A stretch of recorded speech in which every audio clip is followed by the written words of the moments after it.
Hey, everybody. Whoops. Get my silly hat off here, which I usually wear.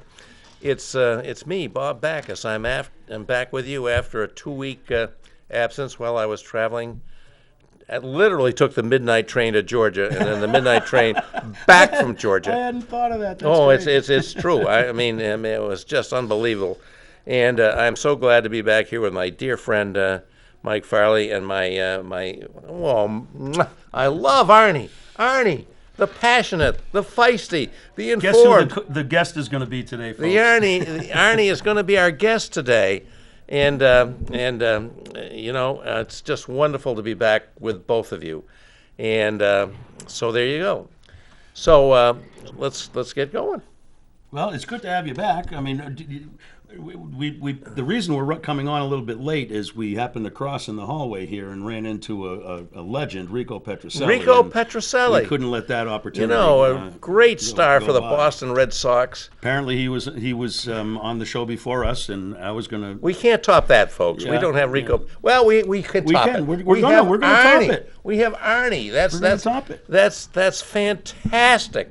I'm so pumped. I mean, I'm like a kid. I used to collect baseball cards, and I have an awful confession to make. When I was a kid, I was a Yankees fan. I mean, my God. Well, you May don't God spread have to say everything that comes into your head, Bob. You could have kept that to yourself instead of insulting everyone, Well, you know, including our I, audience. I remember the very It's day I went to outrageous. Fenway Park and I'm changed to a Red Sox fan after going down to Fenway Let me Park. tell you my what, very I first didn't trip. have to change. I literally, I was in the third grade in 1967, and that's kind of the age when kids start getting into Little League and discovering baseball. And what a year to discover baseball in New England, 1967, the impossible dream year. Yeah. And of course, we both remembered that it was Rico Petroselli, old number 6 at shortstop, that caught that pop-up that ended up clinching the season. It actually didn't. They had to wait because they had to wait on the other game. Another team had to lose. But if which they hadn't did. won that game, it would have been all over. So, but we're so excited, like a couple of kids, and we're ignoring our guest Arnie. We don't want to ignore So Arnie. let's be polite and Arnie is awesome, and we're so glad you're with us, Arnie.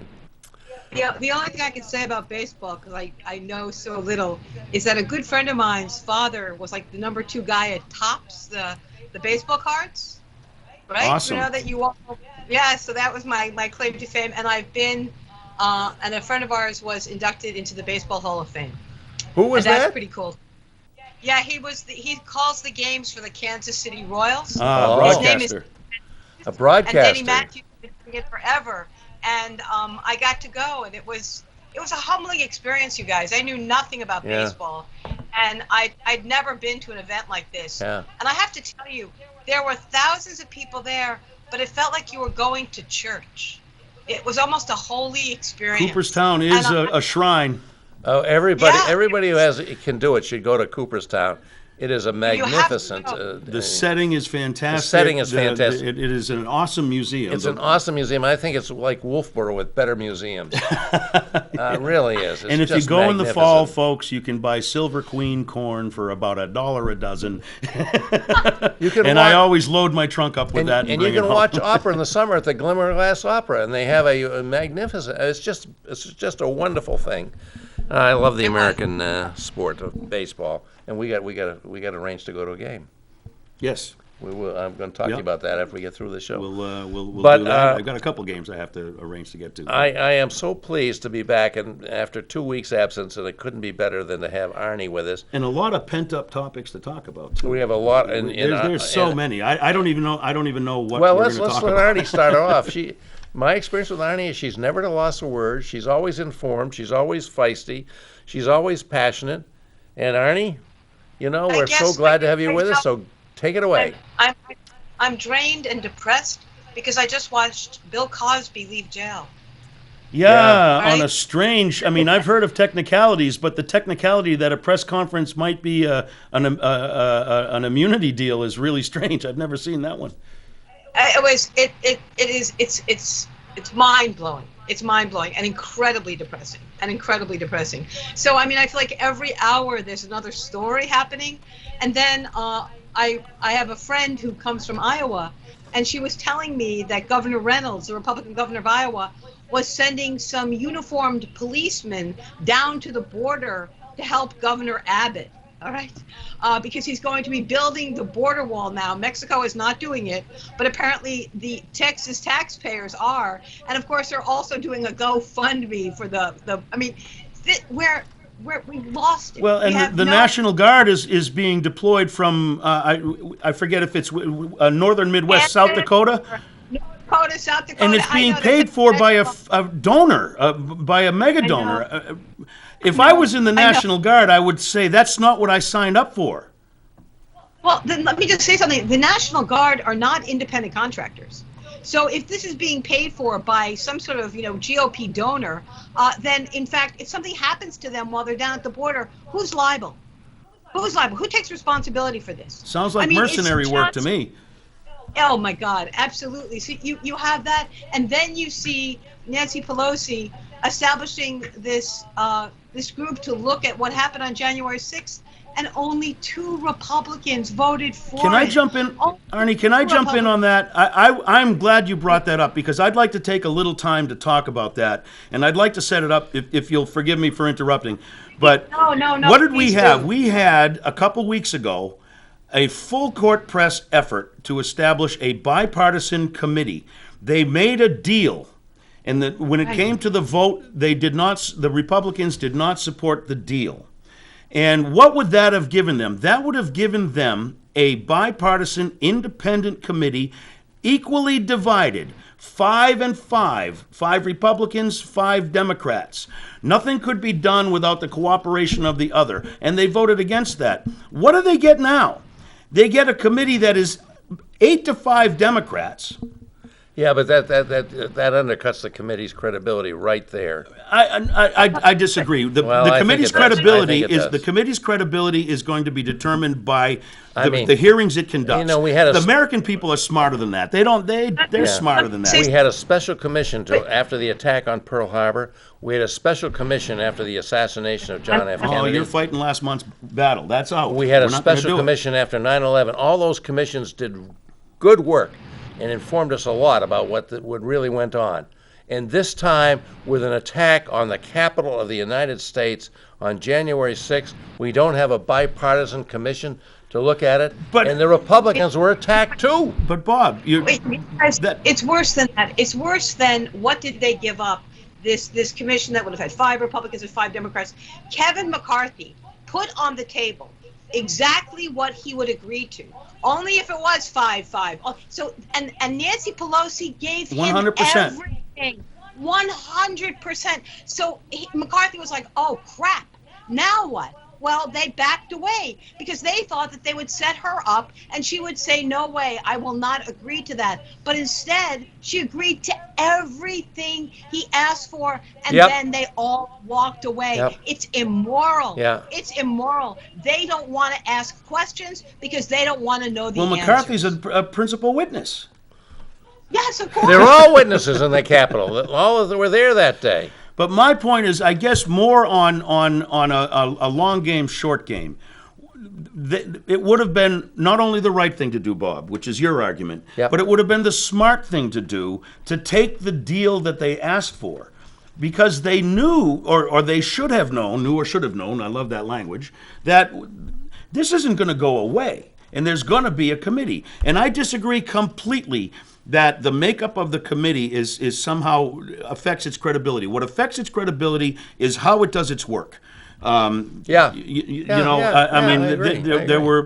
watched committees do work, and committees that happen to be not evenly balanced do good work and produce good reports and are respected if they do good work. And that's what's going to decide it. So I'm not going to dismiss it from the get-go. I think we could have done better, but don't let the perfect be the enemy of the good. But this is not about seeking the truth. This is about appeasing the base. They don't want to know the truth. They will never embrace From them, the truth. I think the Democrats want to seek the truth. The big lie and everything else. The question then becomes, in 2022, look what they have that we don't have. They control more legislators than we. They control more state houses. They control more governors. It is the gerrymandering year. It is the census opportunity. They're disenfranchising voters. It is a cocktail of anti-democratic opportunity. And therefore, they don't want to know what ultimately happened on January 6th, because if it turns out that they can claim it is partisan, then once again, they can add it to their pile of lies, even though the lie is them, not what's being discussed. So how do we get to the situation where they have that power? How do we let them have, or did we let them, how do they get to that situation? By trying to be bipartisan when we have the power in our hands. They know how, when they have the power, they know how to use it. When Democrats have the power, we know how to give it back. That's what we've been doing my entire life. We have never pressed our advantage, and I think there's a wing of the party that's kind of tired. I'm not sure I agree with that analysis, Mike. But give me an example of when the Democratic Party has pressed its advantage since 1959. Wait. Let me just say something. That when you look at the Democratic Party, it's more like herding cats. The Democratic Party truly is the Big Ten party. It has economic Democrats. That I understand. It has progressive Democrats. It has Democrats that are, the Republican Party, it is all about command and control. And that's exactly, you've seen what Mitch McConnell is able to do in the U.S. Senate. You see what Kevin McCarthy is able to do in the House. Only 2 Republicans were able to embrace the idea of looking into what happened to January 6th, knowing they had hidden under their desks, knowing people died, knowing people used. It is remarkable, but they know how to control their folks. The Democratic Party is something, in a way, kind of beautiful. You know why? Because we can't control everyone that sort of joins the party. And that's not necessarily a bad thing, but when you have such a tight majority, where in the Senate it's Kamala, in the House it's 4 Democrats, then guess what? There are going to be certain times when you want that kind of control, because we ultimately need it. We're not just letting down our base, we're letting down our democracy and our country. It is bigger than this. It is so important. That's why Kristen Sinema and frankly, Jeanne Shaheen and Maggie Hassan, they keep talking about For the People Act, but they also want to hide behind the filibuster. Yep. Don't kid yourself, folks. They're saying, well, maybe we'll here. I agree so much with what you're saying there. I'm not sure I'm on board with that. I think there's limitations to what these 2 Democratic U.S. senators can do. But no. Nothing would be better, in my opinion. No, Bob. The problem is that what they're running ads about For the People Act, but you will never get For the People if you have the filibuster. That's right. And then they go absolutely and say, right. In the same sense, we'll reform the filibuster. Can I tell you what reforming the filibuster is actually exactly like? It's like being a little pregnant. Okay? But the other thing about reforming the filibuster, Arnie, wait a minute, I want to say something. The other thing about reforming the filibuster, there may come a time, and it's happened in the past, when we have a minority and we want the filibuster to prevent them from doing terrible things to the rest of us. That's the biggest BS argument I have heard. It's not BS. That's BS. It's real. Get the votes and win the votes. That's what you do. The filibuster is a fabrication. It's not in the Constitution. It's not a statute. It's not even a rule. It's a convention. But what it does now, right now, as we sit here, right now, the 50 Democratic senators are representing jurisdictions that are millions of people larger than the 50 Republican senators. The Republicans already have an outweighed advantage an advantage that outweighs their true position in the Senate. They represent millions fewer people than the Democrats do. The filibuster it's piling on, and it's got to go. It's not even just the numbers, you guys. Guess what?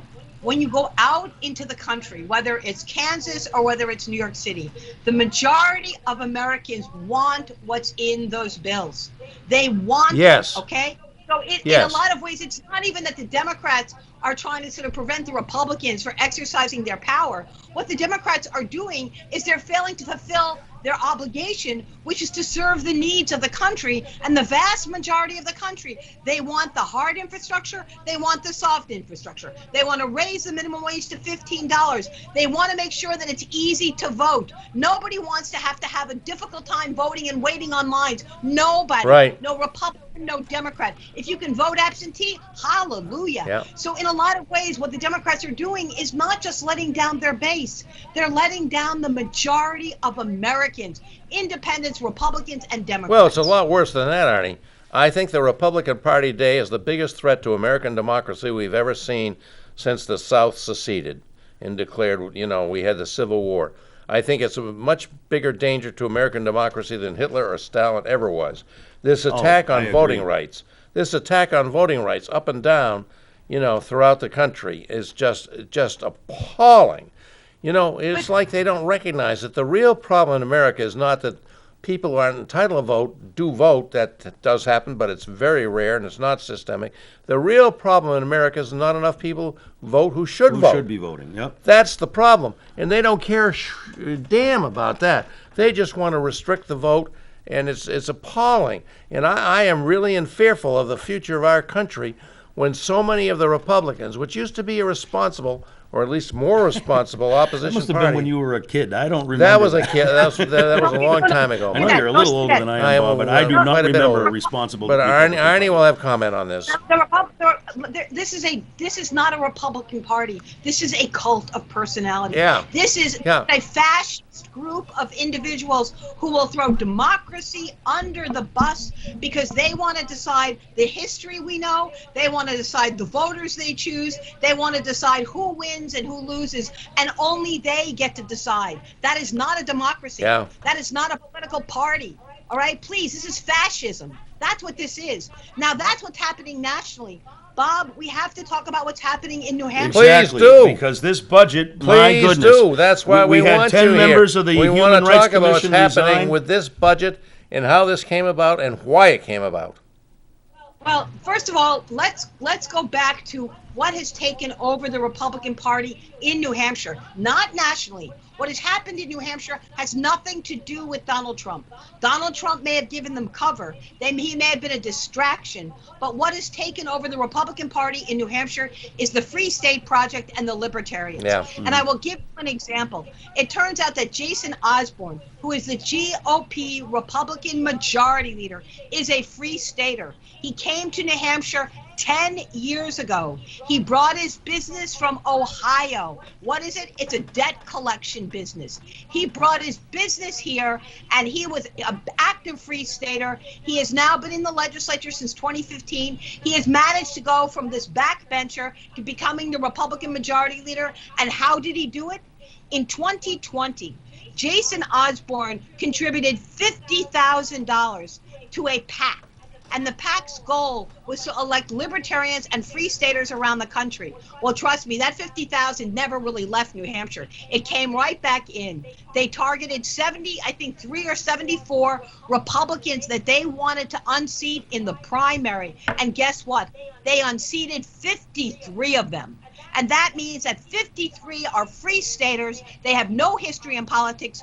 All they know is they came here to basically dismantle government and potentially secede. They also created Jason Osborne, the Republican Majority Leader. The budget you are looking at is not a budget that any Republican would have embraced, but it is a budget that will undermine and destroy New Hampshire, and it has really been written and crafted by the Free John Staters. Sununu signed it. Well, no, get this. If you watch what John Sununu is afraid of them. He's afraid of them. Get with the program. All those Republicans in Washington, they're afraid of their base. Guess what? Chris Sununu is afraid of them, too. Chris. That's why he's doing it. And the reason why he wants to run for the U.S. Senate is that he wants to run away. He's a freaking coward. He doesn't want to be there when the damage is done. The damage that he signed with this abortion bill tucked into the budget. The damage he signed with the voucher bill tucked into the budget. The damage he signed when they put the divisive concepts in the budget. The budget is horrific. It is horrific. It hurts poor towns. It takes away our revenue base. It is a bad budget for everyone. But he knows that the real effect of the budget won't happen until after he can manage to beat Maggie Hassan and split. He's a coward in Concord. He'll be a bigger coward in Washington. You know, it's interesting to me that Sununu claims he's a pro-choice Republican, signed a budget which has a non-budget item in it that there can be no Without abortions after 24 weeks of pregnancy no exception for rape or incest, only for, a dire medical situation. I mean, he can do that and claim he's a pro-choice Republican. How can you possibly make that? It's worse than that. It's not just about what's limited in this abortion bill, but now doctors can be accused of a felony. That's what's happening here. Now they have to now you have to have an ultrasound before you have an abortion. I mean, they are invading my body in every way. Yes, shape, they are. And also, yes, they are. It's libertarians who believe in liberty. No, it's liberty for them and it's enslavement for me. That's what this is about. They want to control what I think. They want to control my public schools. They want to control my body. This is what they want to do. And ultimately, why did they move to New Hampshire? Because their ultimate goal is to find a state where they can secede. And there is a picture, everyone, of Jason Osborne, the Republican majority leader. It was on Facebook, but he took it down. And it's a picture of him smiling in front of what? He's blowing up the State House. Really? All right. No, I had not heard about that. Oh, no. Go to NHPR. I can read it to you chapter and verse. It was at New Hampshire Public Radio. They did a story about Jason Osborne. But understand, on January 6th, they tried to really destroy the country and take it over. They were unsuccessful. Well, guess what? In this interesting way, the Free Staters are able to do what they were not able to do on January 6th. They now control the Republican Party. They don't need to have 200 people. If they control 60, they control the State House. Arnie, is there polling on this budget? How is this faring out in public? Because I haven't heard anyone saying it's a good budget. I've heard apologists for it saying it's not as bad as people say, but I've never. Even Sununu is interesting. You know what he says? Well, there's some good things in there. Oh yeah, there's a couple of commas and a couple of periods. I mean, there's some good things in there. That's what he has to say. And the reason why people aren't talking about the budget is that it doesn't go into effect yet. Until the pain happens, all it is paper. Yeah. All it is talking. Until you lose your money, until you can't get your abortion, until you're told what you can't teach, until you see all the money drained out of your public schools by these vouchers that will allow people to use public dollars for private schools and parochial schools and homeschooling, then all of a sudden what you'll realize is your property taxes have gone through the roof. Rich towns will be fine. Middle class towns and poor towns will be screwed to the wall. Well, that's what we do in this country. We screw the poor every chance we get. No new taxes, so we add fees that the poor have to pay for basic services. And can we talk about something so the Supreme Court refused, so Sununu sued the state of Massachusetts. And the reason that Chris Sununu sued the state of Massachusetts is, let's go back to the pandemic. We haven't talked about the pandemic for a while.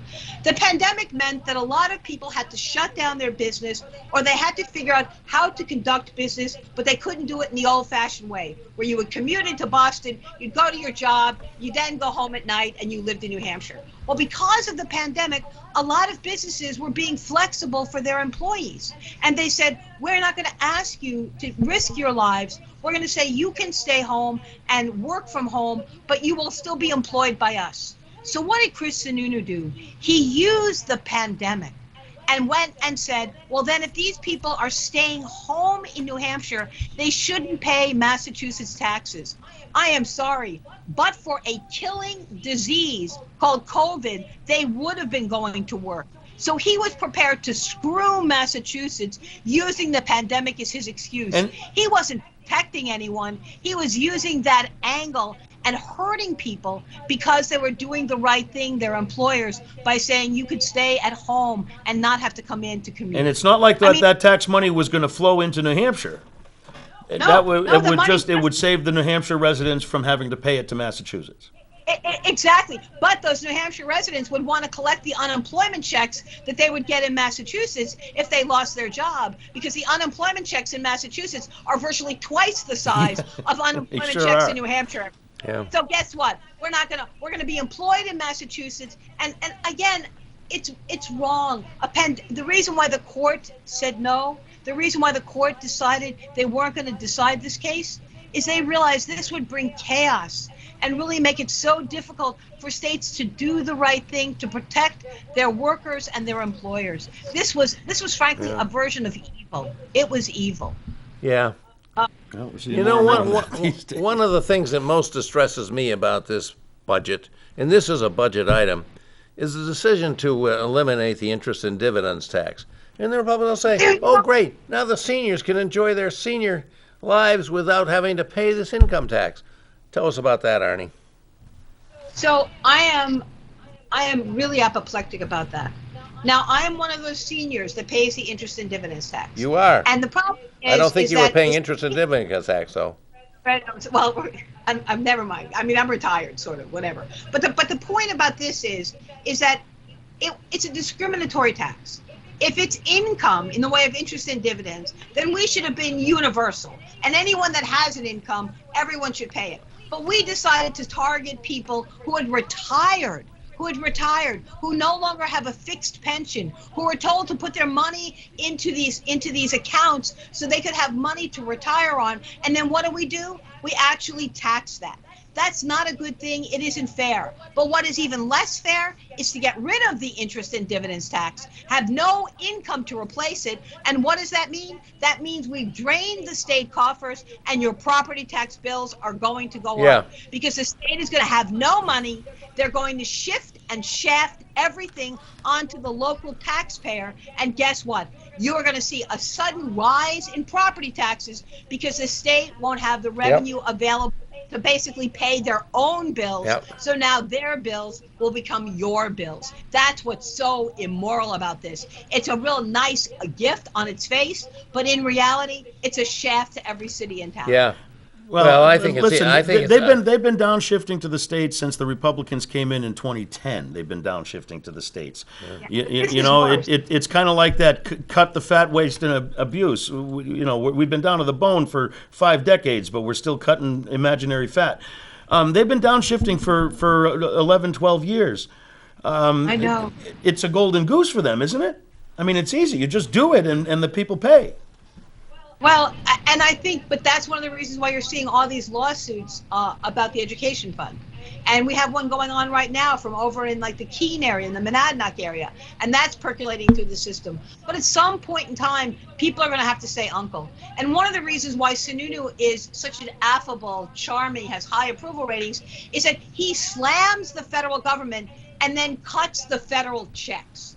Because remember, what did Joe Biden do? Right. He sent trillions of dollars out. He sent millions and billions to states. Sununu took control of most of that money and doled it out as if it was his. But look what he gets. He gets the ability to shaft the administration and complain about them, but then use their largesse to make sure that we are surviving as a state because we wouldn't have survived without. Okay, big headline. Republicans are hypocrites.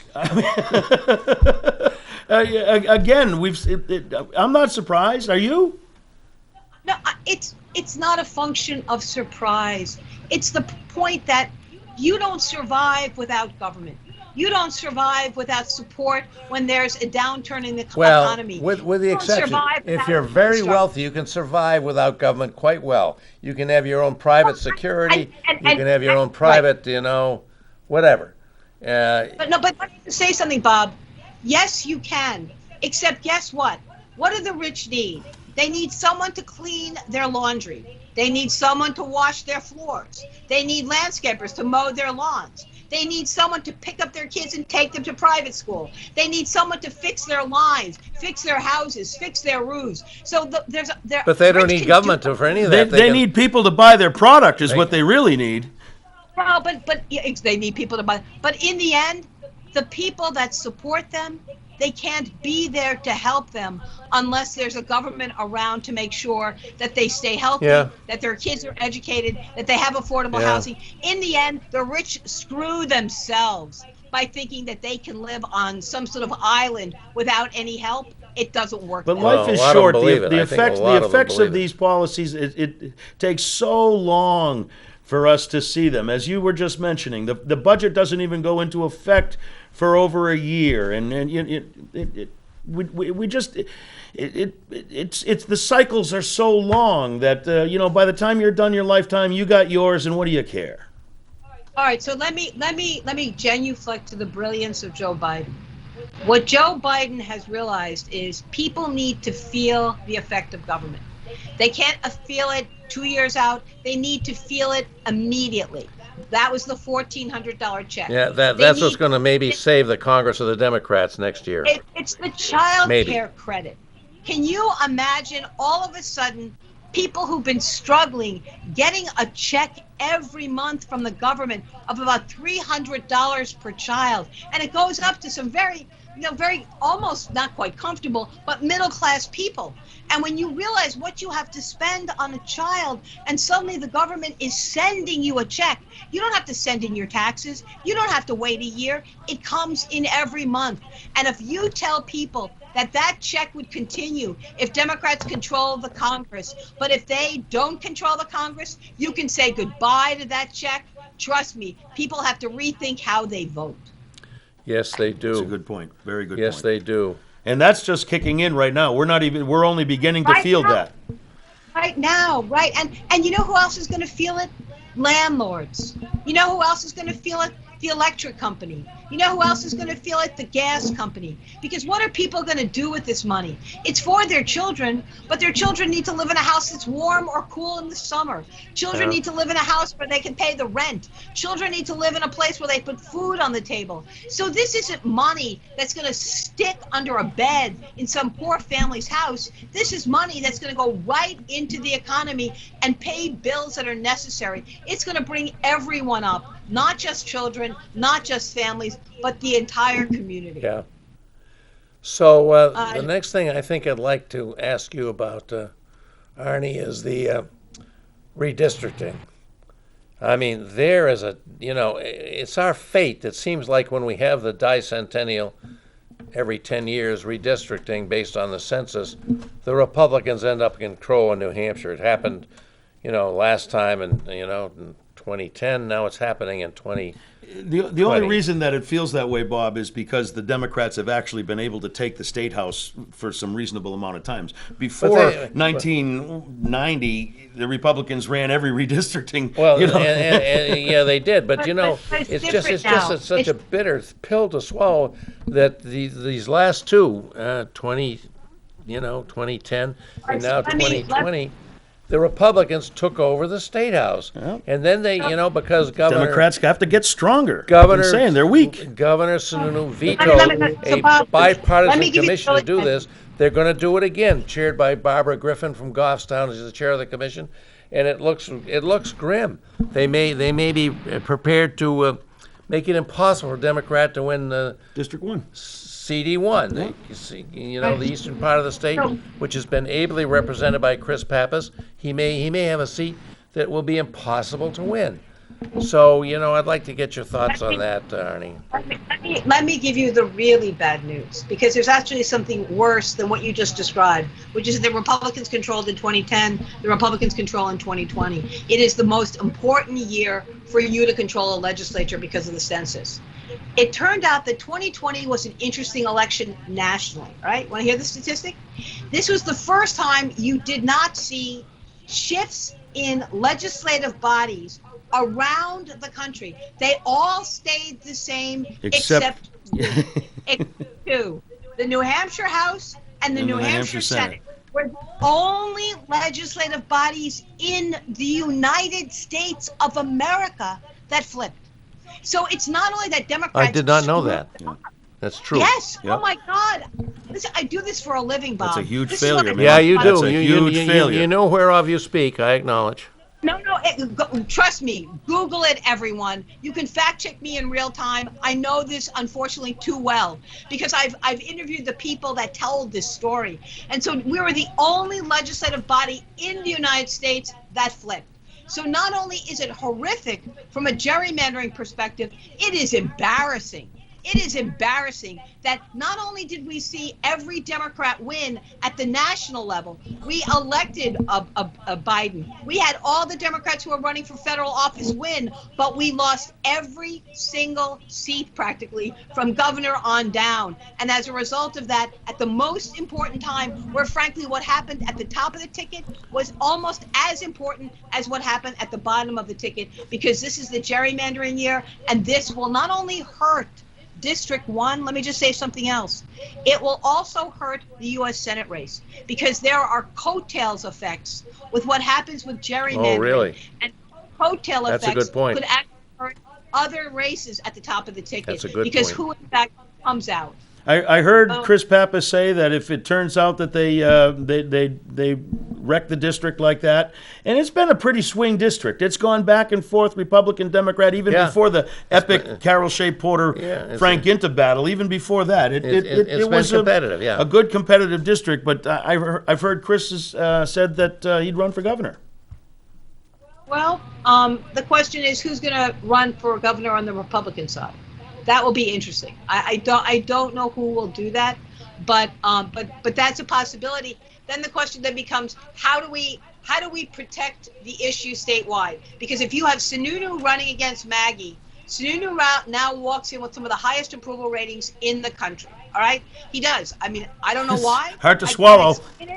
I understand that. But if he can maintain that, he also has a very familiar name, you know? His name is like the Bass name used to be, like the Gregg name used to be. They like dynasties in New Hampshire, okay? Yeah. He's now the Sununu dynasty. I'm still going to bet on Maggie, though. But he was able to spend all the federal dollars on places where he knew he needed to prop up his support. All right. That means the Democrats have to work overtime at making sure every evil, horrific thing that is in this budget is stuck on him. He needs to be Velcro. And every time there is a problem, he delivered it. Not the Republican legislature. He has the capacity to veto. He knew how to veto a budget. He vetoed the budget when the Democrats were in control. He vetoed more bills than all the Republican governors and Democratic governors combined. He knows how to use that pen, but he's afraid of his own legislature, which is why he doesn't pick it up. Yeah. So what do you think of the things that he put in this budget that are the most that we can best tag him with as a bad thing? I mean, the abortion, the vouchers. I mean, what is it? Well, and also divisive concepts. Can we talk about that, Arnie? I would like to talk about. There is such a static conversation going on about. They're labeling it critical race theory, but I think we're talking about. That's part of it, but that's not the whole story. No, it's not. First of all, critical race theory is, if it's taught at all, it's taught at the college Exactly. level. Exactly. I want to talk about that.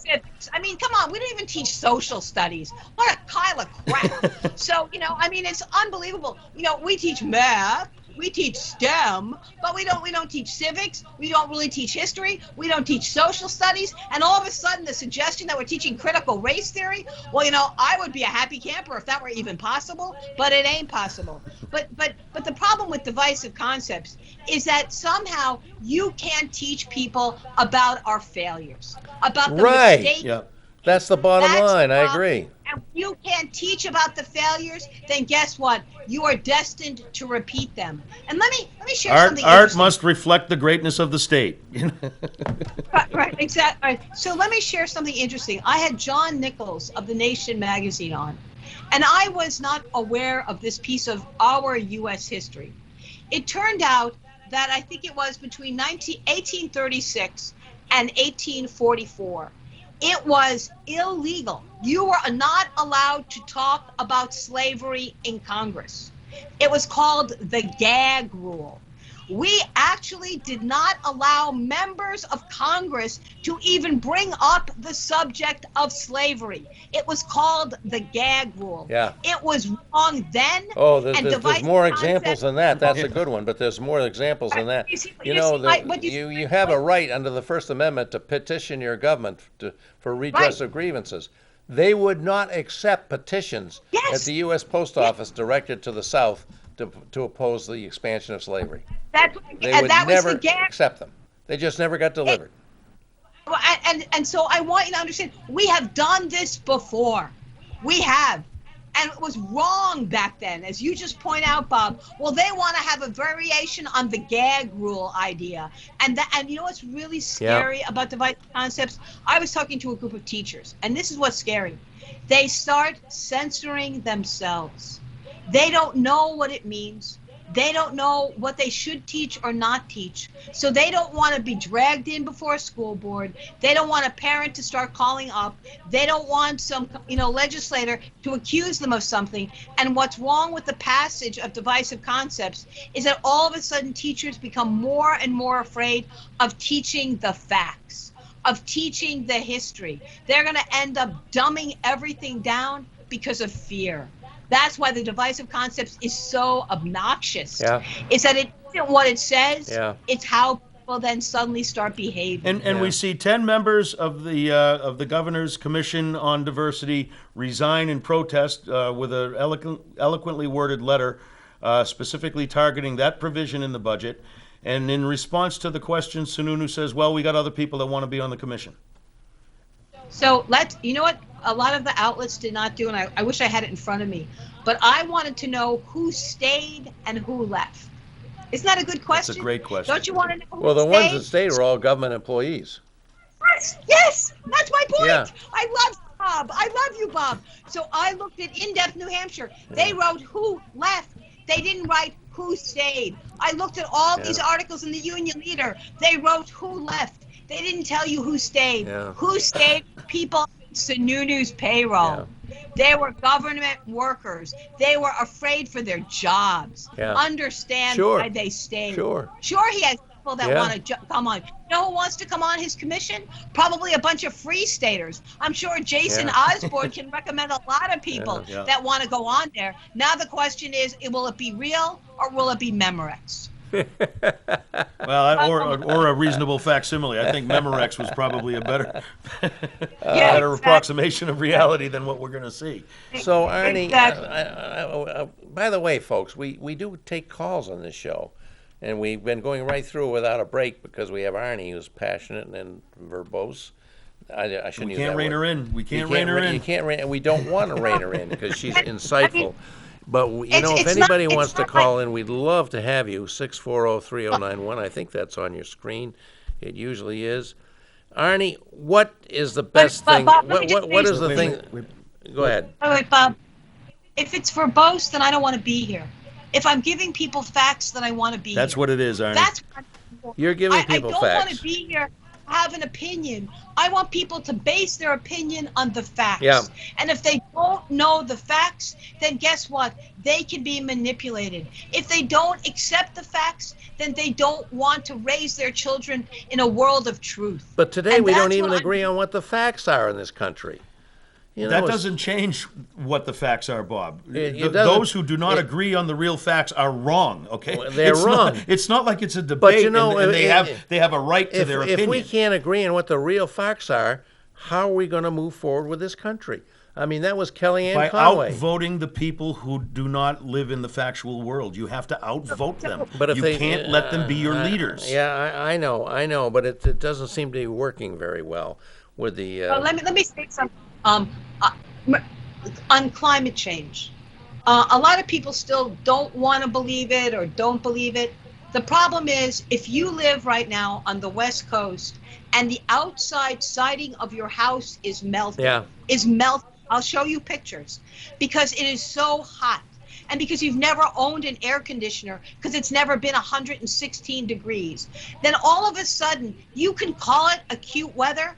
What you know is you can't live through the summer if it continues like this. And what you know is you can't live with drought and you can't live with the fire. So you can believe that there is no climate change. You just can't survive in whatever the hell this is. Yeah. All right. And in the end, survival is a come to Jesus moment. Yeah. It sure is. It should be. We do have a call. see, I think we got a call on the line. Hope we have a caller. Caller, you're welcome to the progress report for tonight, the last day in June.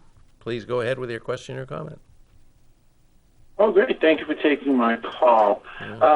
Could you guys clarify a couple things for me, please, as far as you're always talking about the critical, what is that, critical learning theory, or what? Critical race. I don't. People are saying, I'm not going to understand what this plan or this curriculum is planning on teaching. Yeah. That's different from what is being taught now. I always hear people talking about, they're going to teach this to the kids and this. It's to a the good kids. question because But it is can you give me confusing. maybe three or four examples Yeah. of what is taught now to what is proposed to being taught. Yeah. I'd be interested in seeing what the difference is. Thank you for taking my call.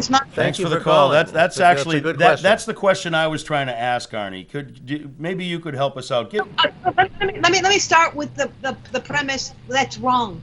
Critical race theory is not being taught now in public school. If there is 1% of the public schools in America that is teaching critical race theory, I will be impressed. Okay? So Well, it may be taught, but we're not aware of it because it's not now a concept that can be barred. It may be being taught. No, but Bob, critical race theory is an advanced level seminar at universities. Now, I'll give you an example of critical race theory, all right? There's a book called The Color of Law. And the book that's called The Color of Law looks at law that was written, public policy that was written, and on its face, it looks generic. It doesn't say black or white. It doesn't appear to have a racist effect. And then you actually look at how the law is applied, and suddenly you realize that the law was not intended to be race blind. It may have used neutral words, but the outcome of those laws was actually to segregate housing, to harm people from actually buying homes. The outcome was race-based. And that's what critical race theory talks about. It says that you have to look at something and not just look at what it says. You have to look at if the outcome is such that people are denied access to mortgages or people, that's what it's about. And sometimes we write laws not recognizing that the laws we write have a different impact depending on people's class and on people's color. And by the way, that is not a radical analytical strategy, because that's the exact strategy that the Supreme Court uses to evaluate racial impact of statutes. So It's not like it's this new radical communist thing that we're looking at things different. That is the process. That is actually the process that we use. So there's nothing wrong with it. But I want to be sensitive to the caller. He's so what I guess maybe you're right. Maybe the premise is that it would be taught to younger children, because right now in grammar school and high school they teach that there was slavery. It's not like that's hidden. That's not critical race theory. I understand that, and I think that's what I'm trying to tease this out to make the distinction that I think isn't being made when you go on your news feed on your computer and you see 5 articles about this. I mean, what's happening is we are making critical race theory anything that mentions a person of color. So if you talk about slavery, it must be critical race theory. If you talk about Sally Hemings, it must be critical race theory. So what they are doing is they're making it into this hydra. All right? And they're not realizing that what we have taught is history. What we have taught is history. Here's the fact. Here's the event. Here's who lost the Civil War. Here's what happens. All right? That's what we have taught. Critical race theory wants to go even beyond just that history and take a look at the effects of the legislation and of the stories that have happened and said, was the intent to be race neutral, or did it turn out that in the end it was not a race neutral effect? All right, that's a lot of what critical race theory is. It goes beyond law as well. I'm recalling the psychological studies that were used by Thurgood Marshall in his argument in Brown versus Board of Education, where they did the doll studies with the white dolls and the black dolls, and it seems completely innocent until you look at the psychology of it, and by a vast majority, the black girls were choosing the white doll as more attractive. That's a psychological impact. No. The black girls, they were asked which doll is good and which doll is bad, not attractive. The word was good. I misspoke, and I stand corrected. But my point remains the same. Right, exactly. So the idea is that if you begin to sort of assume that being black is bad, and you are black, what does that say about you? What does That's the that point do I'm trying about to how make. you define yourself? And again, the problem with divisive concepts is that divisive concepts is a lot more frightening, because what we're being told is if there was a mistake or if there was a failure, we can't talk about it. We have to run history through our successes and not run history by acknowledging our failures as well. And that is the problem, because to acknowledge a failure is to create a divisive concept. You're worried about critical race theory. I am terrified of divisive concepts, because if I don't know the mistakes I made, you know about history. History doesn't repeat, but it sure as hell rhymes. And if you don't know what you've done wrong, then guess what? You are doomed to basically rhyme it or repeat it. And it seems like the definition would be very difficult to establish. What's divisive? I mean, these days, Thanksgiving dinner is divisive. Yeah, exactly. Yeah. Well, a divisive concept is, for example, it's the Native Americans. You know, who discovered America? Columbus? Yeah, we can't read "Bury My Heart at Wounded Knee." We can't have kids reading that. Exactly. You know, I think this could lead, we that's can't the teach problem. anything that interferes with the legend that America is the greatest, always will be the greatest. And I'm reminded of those Soviet posters, you know, Yeah, where yeah. it's Yeah, got to reflect yeah. the glory of the state. we you know? got to be able to teach about the sins of this country, and in which the greatest and original That's one of the sin fantastic was slavery. things about the United States. We have always acknowledged our errors and tried to move beyond Well, them. not so much. we Always. do it a heck of a lot more than a but lot of we countries. ought to. We Well, certainly give should Germany some credit. aspire to be able to do that. We love this country. We think this country is the greatest, but it doesn't mean it's perfect. We have flaws. We should be able to teach that so that people who And want to do it's it not can try and only address that. them. Let me just say something else. Who writes the history The books? winners. The winners. Right. And for the most part, historically in America, the winners have been male and white. Yeah. All right? So that means that they wrote their history. They didn't write my history. They didn't write the history of the Hispanic community. They didn't write the history of the gay community. They didn't. That's not that they didn't have a history. That's not part of our It's history, unless you insist it be part. And so what we're doing by talking about history now is that we want to bring in all those voices and all those stories. It's my favorite story that Rennie always championed, Rennie Cushing. We thought that, women didn't get the right to vote till 1920. But there was a woman in 1910 that ran for governor. She didn't even have the right to vote. She ran for governor in New Hampshire, everyone. Her name was Marilla Ricker. Yeah. You were never taught We about now have her. a portrait of her in the State House. Yes. But did she exist? Absolutely. Did she run for governor? Absolutely. How come you weren't taught about her? Because the white men didn't want to acknowledge she existed. Well, today there's a painting of her I on love the this wall. history stuff. Know about it. That is our story. Yeah. And our story needs to be a collective story, not just the story of white men. Well, Arnie, to go back to the aphorism that history is written by the winners, the fact that we are now exploring these stories that always existed, that people did know about, but it wasn't broadcast, does that mean, in a way, that women, gays, blacks, minorities are starting to win? Are they now? Is that their stories being told? Is that a harbinger that victory's on the horizon for those people who haven't won? Yeah. History should not be written by winners or losers.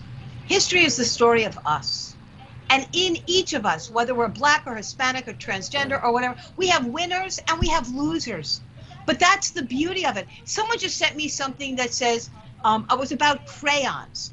And in the crayons, they said crayons come in different colors. Some of them are bold, some of them are dull, some of them have broken points. But in the end, they all fit into a Crayola crayon box. Yeah. They all fit. They're not all the same. They're actually very different. Yeah. But what they've learned to do is they've learned to exist together in that box. Yeah. And I want a history box that tells our stories, our good stories and our bad stories, because in the end, it's the story of us. Yeah.